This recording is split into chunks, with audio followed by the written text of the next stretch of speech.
In terms of the mythological foundations of the Inca Empire, the two key figures are Manco Capac and Mama Oclo, who, legend has it, came from Lake Titicaca.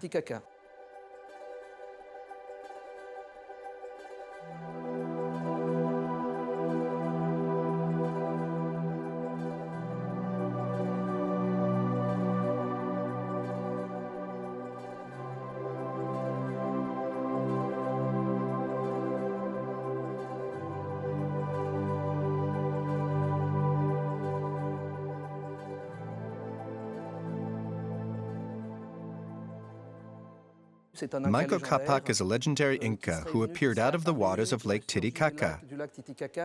According to legend, he carried a golden staff, and the place where that staff planted itself into the earth would be the ideal location for founding his empire. Legend has it that he set out with his sister Mama Oclo and some of his people towards the land that would later become Cusco. Having arrived at Cusco after a few months or years, we don't know because we have no exact chronology, his golden staff planted itself in the ground, and so he founded the town of Cusco in that place.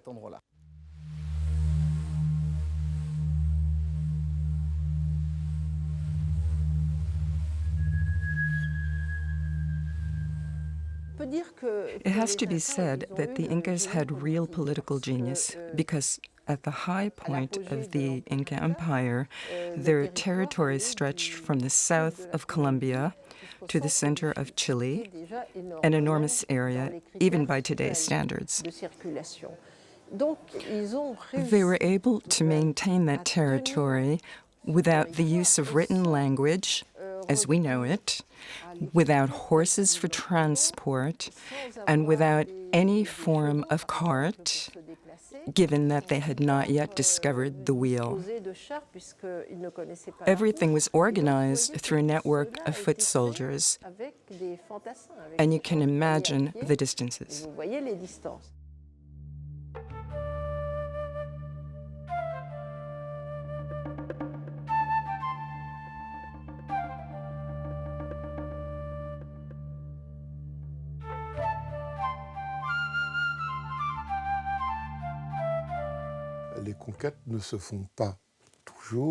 Conquests were not always won by means of combat and warfare. In fact, fighting was avoided where possible. And there was a good reason for that. For the Incas, what mattered was not only acquiring territory, but also expanding their workforce.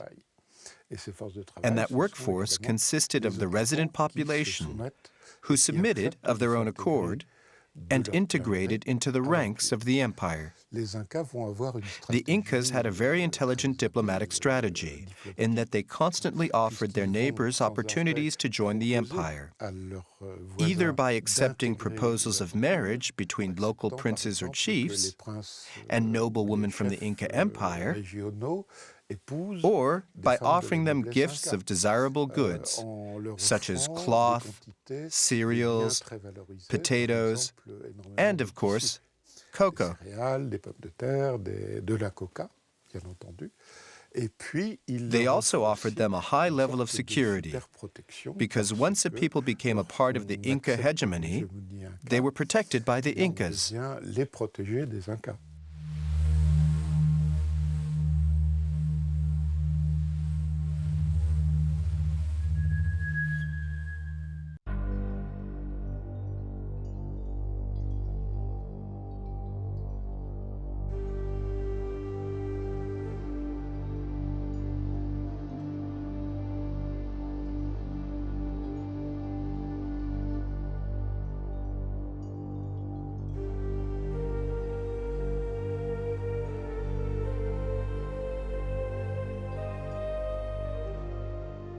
Stone architecture was already present during the Wali period, which preceded that of the Incas, in the form of large stone buildings. But the Incas developed their own techniques, creating these bossage walls where the stones are selected to fit into one another so perfectly that there's no space for even a razor blade to slide between them. The only element which contrasted with the beauty of the walls was the straw roof, because they hadn't developed techniques for building arches to complete the roof. tenir l'ensemble.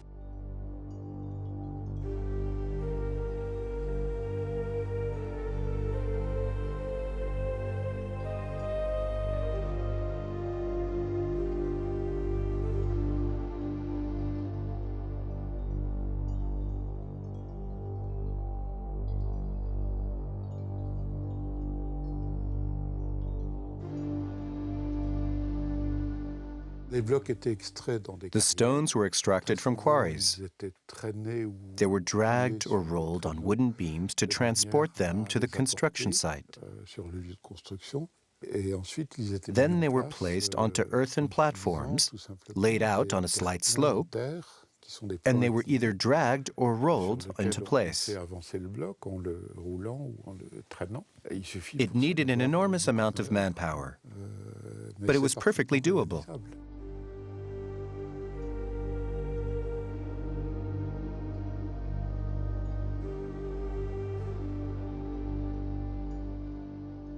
The terraces were occasionally used for agricultural purposes, but more often for the cultivation of the ceremonial corn.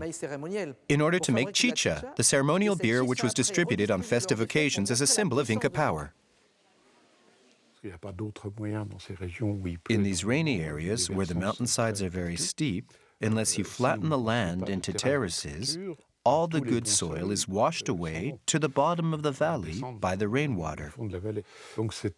It was this system of colonization of the agricultural landscape that enabled the Incas to use the land.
As for Machu Picchu, for many years it was thought to be a mountain stronghold designed to protect access to the Urubamba Valley from rebel tribes who lived down in the Amazon basin. That the idea was to prevent enemies gaining access to the town of Cusco. Today we know that this was not the case because the Incas were already in control of these populations. The other apparent incoherence in the case of Machu Picchu is that it was thought to have been a citadel.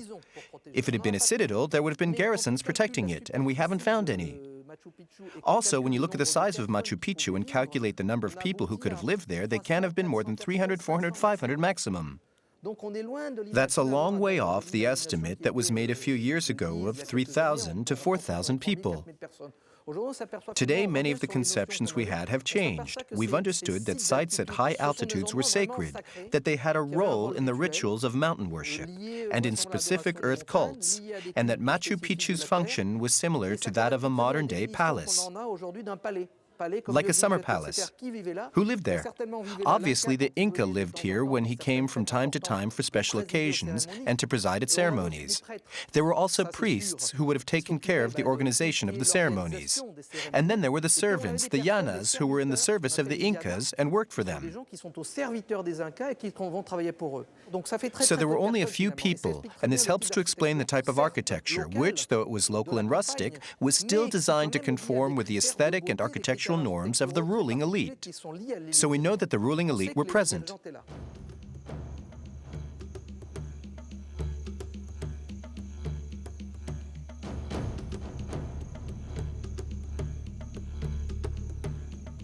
The Incas wouldn't settle just anywhere.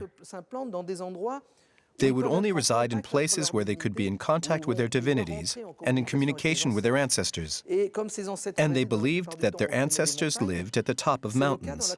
So when we look at the example of the Vilcabamba Cordillera, the site of Machu Picchu is surrounded by massive peaks, snow-topped mountains, and glaciers, where the ancestors were thought to reside, and which were also the projected image of certain constellations. They were protected by these constellations and also by the mountains. All of the buildings at Machu Picchu are oriented towards specific peaks and mountains.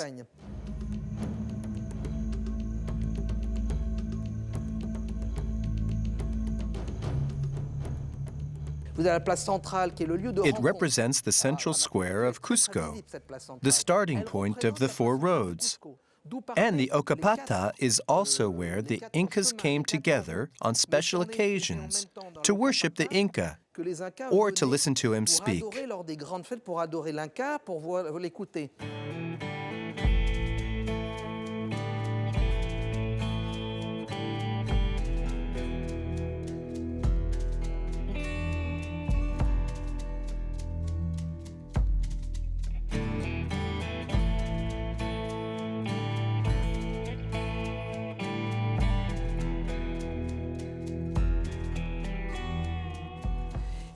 And though there were many other monuments, one other was of particular importance. It was known as Intihuata.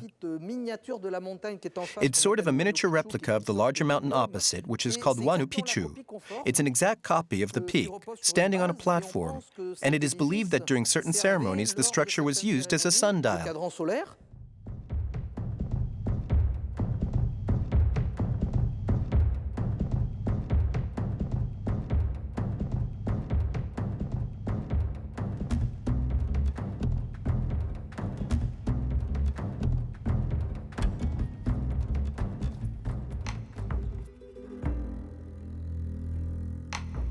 Another sacred place, the Sun Temple, is the only circular building in the town.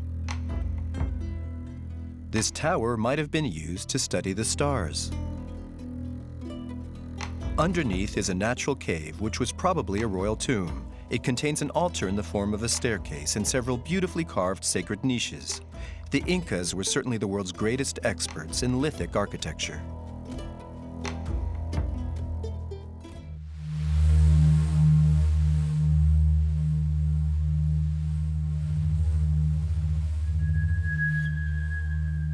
In ritual terms, the emperor himself was the representative of the sun, Inti. He presented himself as such, and at the same time, all golden objects, which were thought to come directly from the sun, also came from the Inca himself. And he was linked to his sister wife, who emanated from the moon. In every province, there was an Inca governor who ruled over all the four regions, the four Soyus. In each Soyu, or in each major city, there was also an official representative. This official delegate of the Inca would, in turn, command a series of local lords whose lands were subdivided into administrative districts. It was a sort of grid system in which everyone had their place. Paying tribute was obligatory. They made no exceptions. Every year, an inspector would visit each province to collect the tribute. A bit like our tax inspectors, they had long knotted cords, which were known as quipus. Each knotted cord was organized into a decimal system, a bit like the Chinese abacus. The system worked on much the same principle. They had designed a combination of knots, twisted fibers and colors, from which they were able to decipher a wide range of numerical information. It was based on a system of units, tenths, hundredths, thousands, etc. And it was used to record information about the distribution of a population within a territory or a part of a territory. Other information, such as the amount of produce that could be stored in the state storehouses known as colcas, as well as a number of other numerical records, were also kept using these knotted cords. Most of the tribute was paid in manual labor. It could be in goods, bags of cocoa, for example, but mostly in labor. A number of tributaries were sent to Cusco to participate in major construction projects, join the army, build roads, and generally contribute to the upkeep of the state. In terms of administration, the Inca organization was perfect.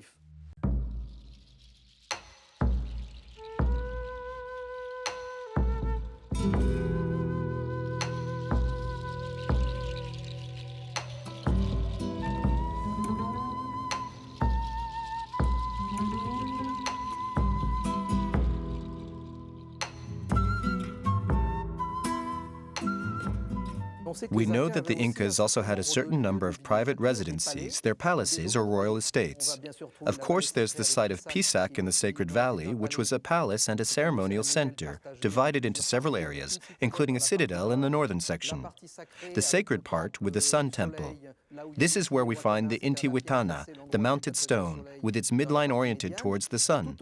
And all around, there are meeting places known as callancas. These were large buildings where crowds would gather when the Inca came or when the governors organized official festivities. One characteristic feature of Pisac is its many terraces, most of which are ceremonial terraces. The terraces are often connected to the production of corn. The corn was reserved for the production of chichas, used for the libations drunk at important celebrations. The chichas libations were offered by the Inca as a testament to his power. So all of these terraces, and yet they were not used to grow foodstuffs such as potatoes. And neither did they contribute to feeding the population.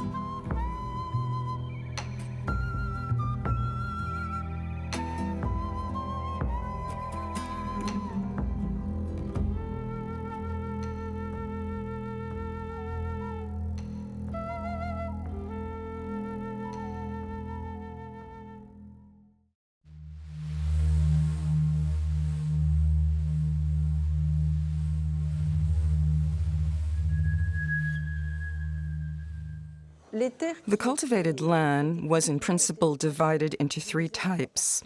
One part was for the Inca, or for his representatives. For example, the political elite. One part was designated for the cults, and one part was left to the community. Their territory consisted of a whole series of microclimates from an altitude of 5,000 meters down to warm tropical climates. What's interesting is that they had defined three large geographical regions with different production methods, different territories, and different ecozones. Ever since ancient times, long before the Incas, the resident populations had been making use of these ecozones. And with the colonial system and the dispatching of colonialists into the different regions, they were able to gain access to a wide range of produce, most of it which would be donated by local leaders as tribute. And what did they cultivate in the Altiplano? Lots of potatoes. There are about 440 different types of potato. Potatoes are useful because they can provide nourishment for larger numbers of people. Obviously, there was corn, which grows in the warmer valleys like Quechua and Pisac in the sheltered valleys. Corn was very important because it was the basic ingredient for the famous corn beer, which was used for the libations to the sun and to the Inca. And there was also cocoa. I don't classify it as a foodstuff because the cocoa, which grew in the warmer regions, was in high demand as a divinatory and medicinal plant. It was used to treat a range of aches and fatigues. 2 kilometers from Cusco, the ruins of a massive military camp, the largest in the area, housing up to 5,000 warriors. Sexauaman means satisfied falcon in Quechua. The 9th Inca, Pachacutec, who envisioned Cusco in the shape of a puma, built Sexauaman as the animal's head, with the 22 zigzag walls representing its teeth. What techniques they used to transport and build such enormous structures is still a mystery to us. bear in mind that they hadn't yet discovered the wheel. 3 towers once rose above the walls, but today only the foundations remain.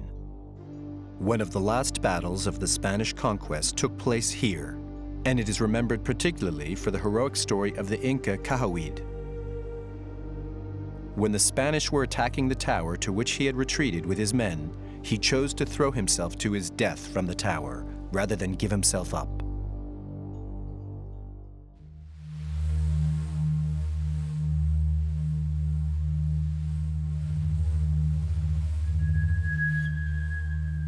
There were many languages within the Inca Empire. The most important were the different varieties of Quechua. One of the strengths of the Inca regime was that they created a general language, the lengua general, which was used to communicate between distant communities. And it was the lengua general which was conserved because it was learnt by the missionaries and passed on by them. It became the common language for a large portion of the South American continent.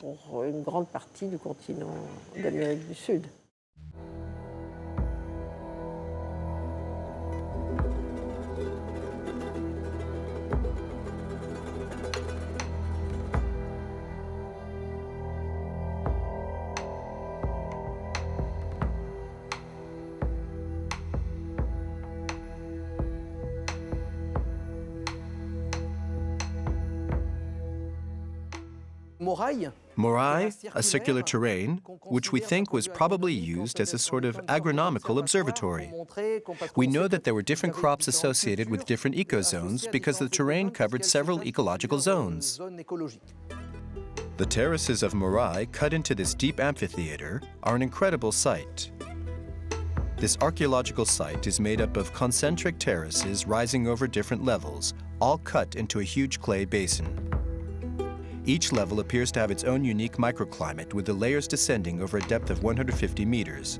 The different levels are accessible via an ingenious system of steps integrated into the walls themselves, and irrigation canals carry water from one level to the next through gullies dug through the stones. The differences in temperature and humidity between each layer enabled them to test plant growth according to climate and altitude.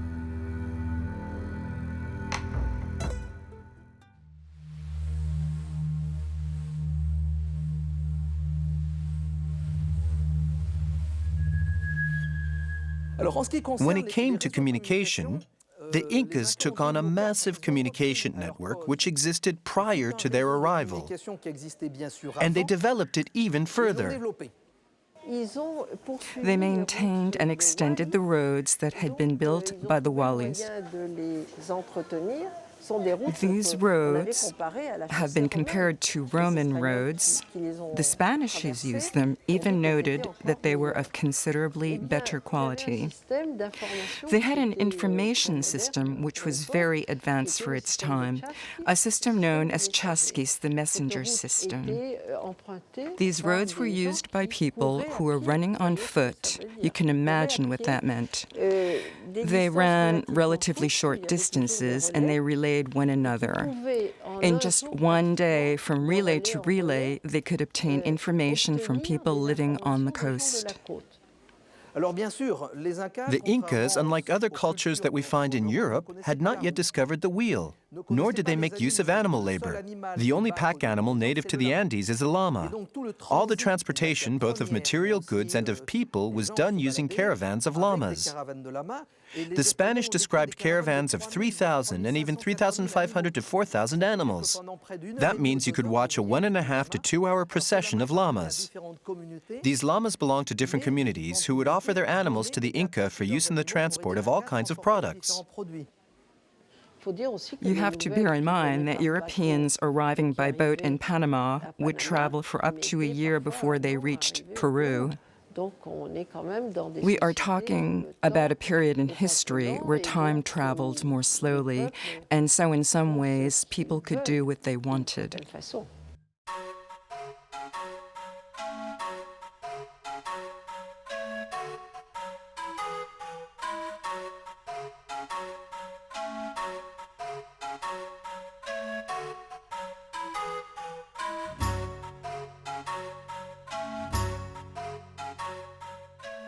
At Maras, we find an impressive number of salt ponds. These are community terraces which today are run by a local cooperative. The salt comes from a small saltwater source. The site has been in use since pre-Inca times, apparently as far back as the so-called early intermediate period. They realized that when they poured the salt water over the terraces and left it to evaporate all day under the hot sun, a layer of salt was left on the ground. The Incas took advantage of this system to obtain salt. Salt was essential both for ritual and daily life. We know, for example, that during certain festivals, people abstained from salt. At others, salt was used to ward off evil spirits.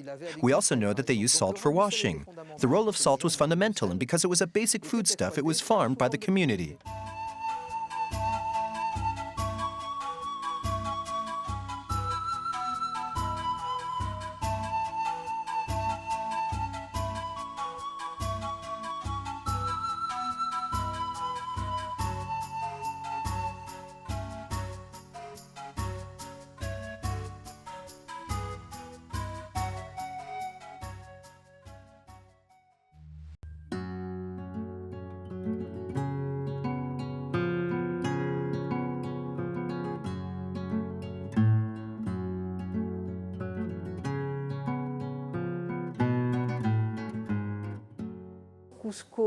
Cusco is located in a very prosperous region.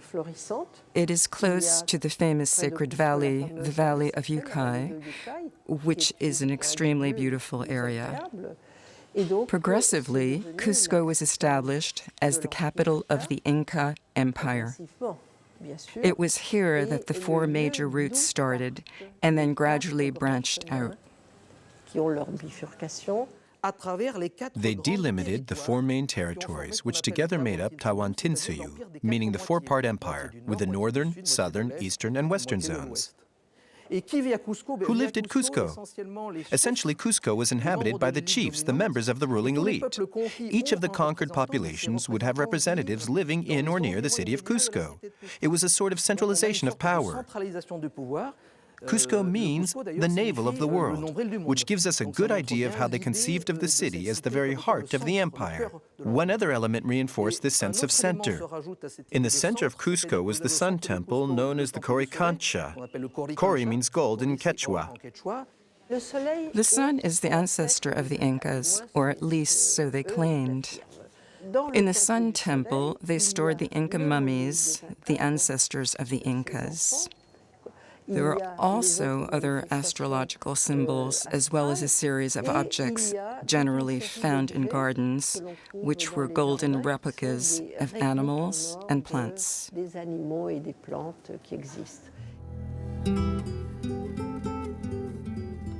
Today, only the basic outlines remain of what was once the most luxurious temple of the Inca Empire. In its day, the walls of Coricancha were covered with 700 gold leaves, each weighing almost 2 kilos. We can still admire the stellar plaque made of solid gold, showing Mother Earth and the Incas. Only 4 rooms of the ancient temple still exist. The walls, built on a slight angle, are made with perfectly fitted stone blocks. The trapezoid doors and niches are typical of the Pachacutec Inca architecture. We believe that the 2 larger rooms were the temples of the moon and of Venus and Pleiades. Their walls would have been covered in silver. The 2 smaller rooms were probably dedicated to worshiping rainbows and lightning. Before entering the temple, people would fast. They came barefoot and carrying a weight on their back as a sign of humility. The most important ceremonies of the Inca sovereigns took place in the Sun Temple: weddings, coronations, funerals. And this was where the mummies were conserved, sat on golden thrones. Everything here was covered with the precious yellow metal, symbol of the sun.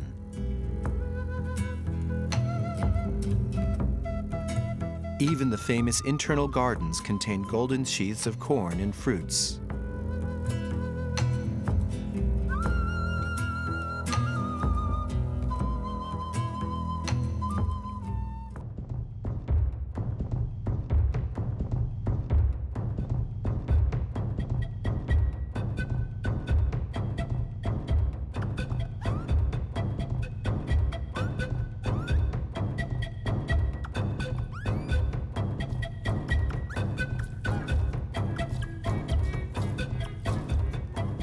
We know that the site at Ollantaytambo was an Incan palace and a ceremonial center because above the Inca temple there's a sun temple.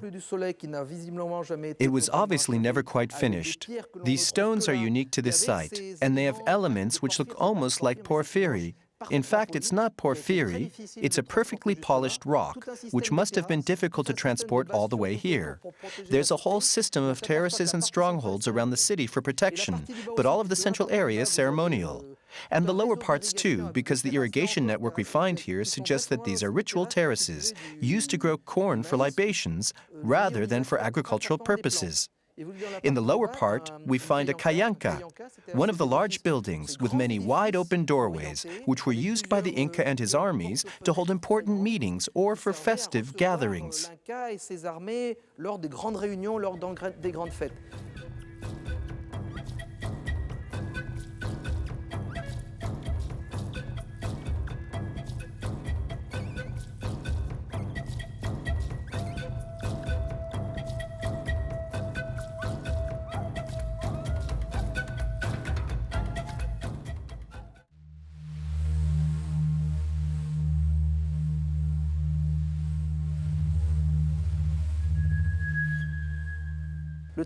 In the Andes, textiles were like a language to themselves. Unlike in the Mesoamerican cultures of Central America, where we find dated steels, in the Andes there was no written script. The equivalent of writing was textile, a whole different type of language. The way the threads were laid out, the warp threads in relation to the weft in a textile, could represent special configurations. That means that when the weave is laid out on the floor, the weaver conceives of the pattern in 3 dimensions, as he would today. Records show that in the area of Pachacutec, the Incas gave a textile to one of the ambassadors from the Calasuyu region. The textile was in the form of a map showing a part of the territory. It's important because in some ways these are the precursors to the road maps which we use to get around today.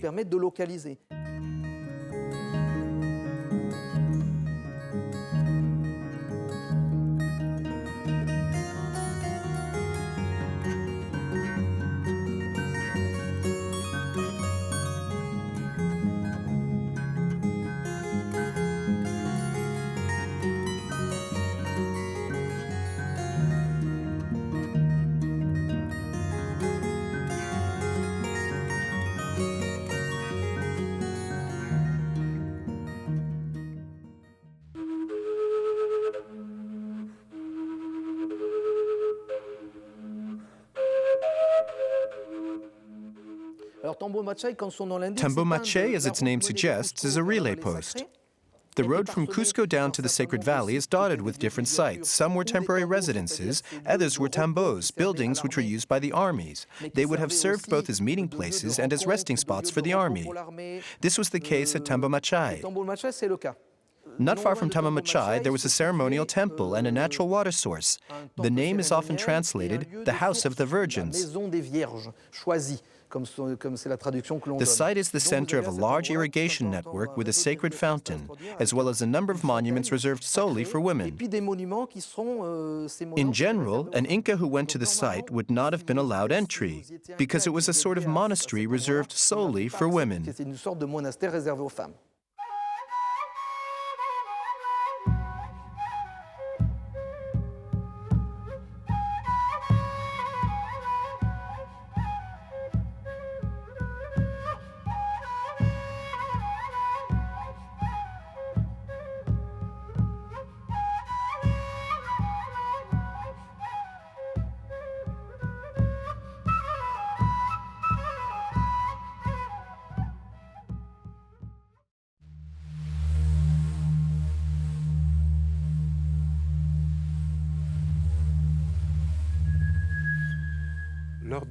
Inca gold.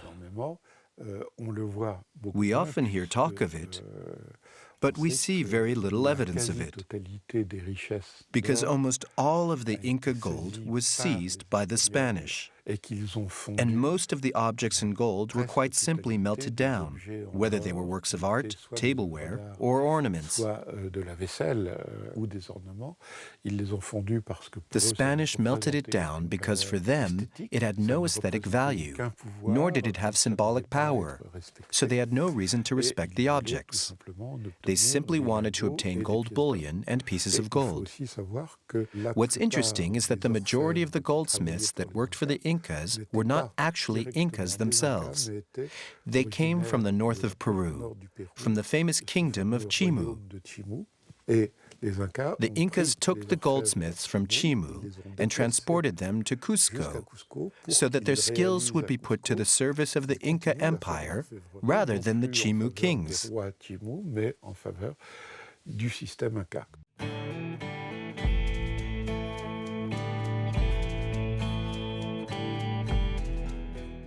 It's a fortified stronghold, an army control point.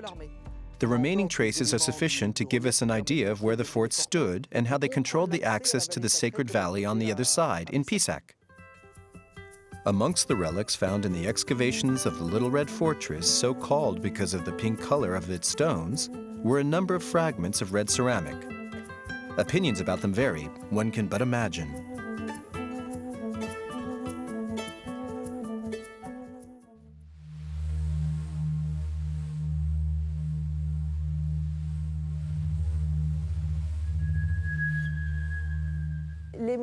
The mummies are treated, but they don't look like the Egyptian mummies, who were embalmed and placed within a sarcophagus. Here, they were dried and then covered with the most valuable pieces of cloth.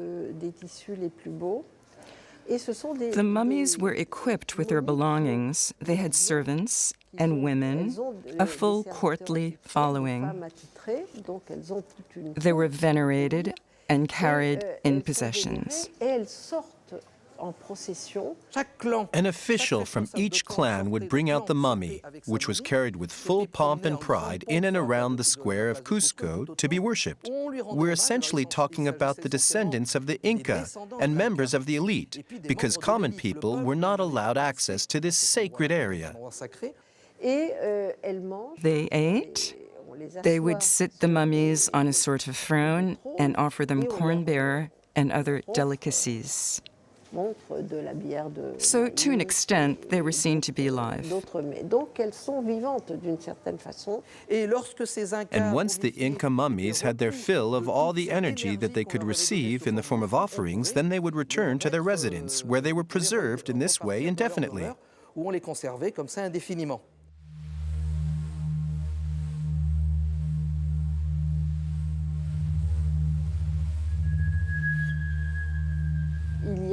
Like other Andean societies, they did practice human sacrifice. The Mochicas, for example, sacrificed human beings, as does the Chimu. It was once thought that the Incas didn't, but that was probably because of Garcilaso de la Vega, who tried to present them as a very cultivated, rational people. Even so, there were sacrifices. They are even mentioned in 16th century sources. They were different from the ancient Mexican peoples, the Mayas or the Aztecs, because they tended to sacrifice mostly children or young people, and only on specific occasions, special events, like the birth of an heir and weddings, a variety of different occasions which were of general interest. Each community was asked to give up the most beautiful child. As a general rule, the victims were the most beautiful. These children were treated with great consideration and were sacrificed in the mountains. And that is where they were discovered in the 20th century using new methods of archaeological research. It was right in the summits, in the glaciers, that we found the remains of children, and this discovery corresponded to 16th century records we had. In Chinchero, the market square is surrounded by a massive Inca wall decorated with 10 trapezoid niches. With its ancient temple and palace, the town of Chinchero protected the entrance to the sacred valley. Here, we get a clear sense of the sacred nature of the Inca constructions and even of the terraces, some of which are still cultivated today.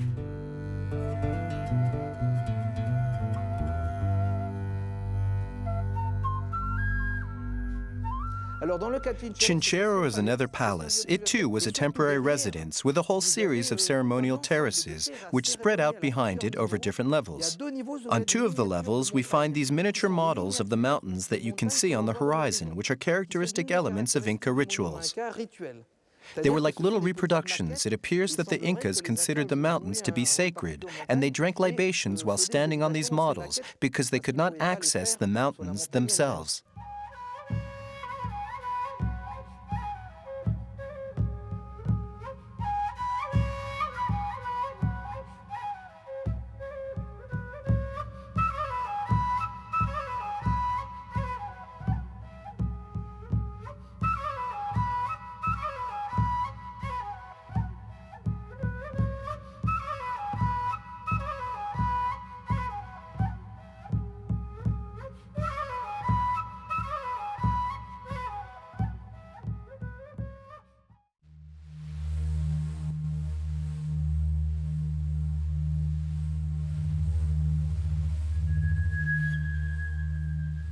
The Spanish arrived at a time when civil war was being fought by two Inca brothers. The north was under the control of Atahualpa, and the south, including the town of Cusco, was controlled by Huasca. They were half-brothers, but they aimed to kill each other. At the moment of the Spanish arrival, we know that Atahualpa had won a great victory and had his brother killed. He also put to death all of the families of his brother's allies in Cusco, a group of several hundred people. And we know, for example, that the mummies of Pachacutec and Tupac Yupanqui were burned at that time, despite their being the founders of the Inca Empire. Only Atahualpa remained, and he was the Inca of the north and vitally of the town of Cusco, which he had helped to found. He was controlling a huge territory which contained a large number of rebellious areas, which the Incas struggled to bring under control. It came to a point where it was impossible. If you have an empire that extends over 3,000 kilometers from north to south, it's impossible to send an army to a location 2,000 kilometers away, because the only transport is by foot, and it would take several months. Then, if a second rebellion breaks out in the south, you need another army, but there are no longer enough men. Pizarro and his men arrived just at that moment and marched up to Cajamarca. The situation worked in favor of the conquest, as did the fact that many of the people who had been subjected to Inca rule seized this opportunity for change. Much has been said in favor of the Incas, but they were nonetheless an important and military people. For those who had been subordinated, the arrival of the Spanish was an irresistible opportunity to be finally rid of Atahualpa.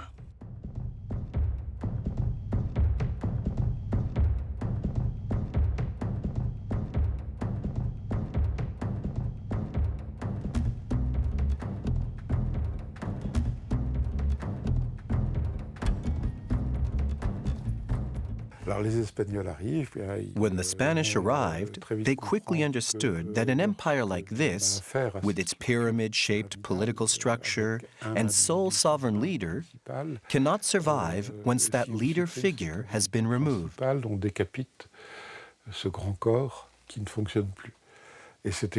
So that's exactly what Pizarro did. He took several years to carry out his explorations, and then, in 1532, he landed on the Peruvian coast, in northern Peru. He swiftly set out on the route of the Sierra, heading for Cajamarca, where he met the Inca and his troops. When Atahualpa was captured, he knew that the Spanish wanted gold. So he offered to buy his freedom by filling the room in which he was kept with gold. He offered a ransom payment, which was a common system in Europe at the time. So Atahualpa made the offer. But Pizarro knew very well that if he was to let Atahualpa go, the Inca would recover all his former power, and then the Spanish would be left in a very poor position. And he knew that they would be hard-pressed to capture the Inca a second time.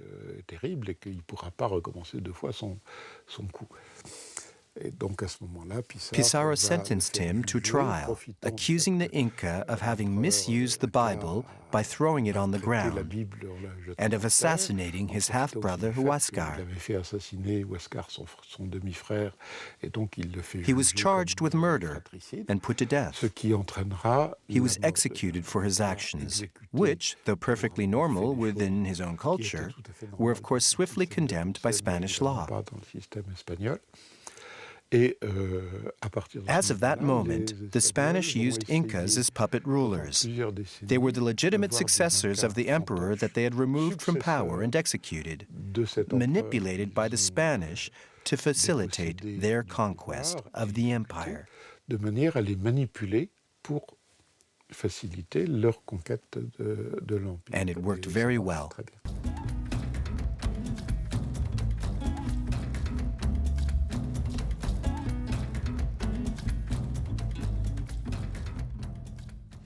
Pizarro had a number of brothers.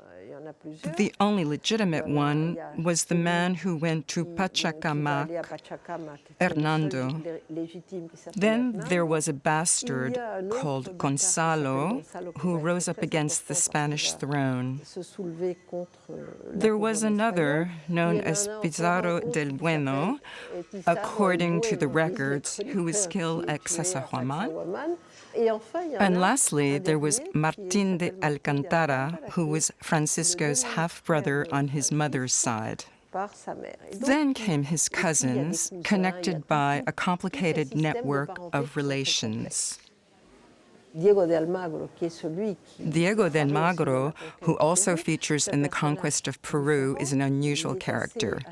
He was quite independent. At first he was connected to the Pizarro clan, but later he wanted to distance himself from his allies. In order to understand Pizarro and Almagro and the terrible reputations of the conquistadores, whose behavior is widely disapproved of today, we have to understand that in Europe at that time, looting and plundering were widespread.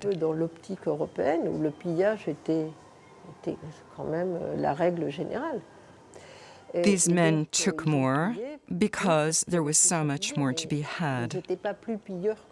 They were no worse than many others. There was a sort of patronage at the end of the Middle Ages whereby a leader was expected to provide for his army. The more he pillaged, the richer he became, and the larger his army, so the demands of his generosity grew, and so on.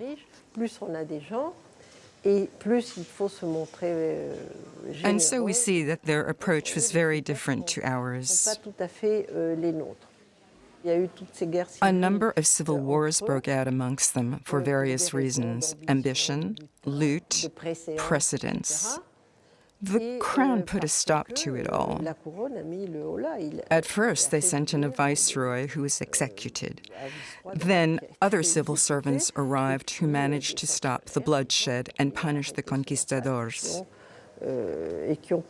Things ended very badly for them in the end, but in reality it was they, though it seems strange to say this, who in this brutal military context were the first to start mixing the races, because many of them had mixed-race children.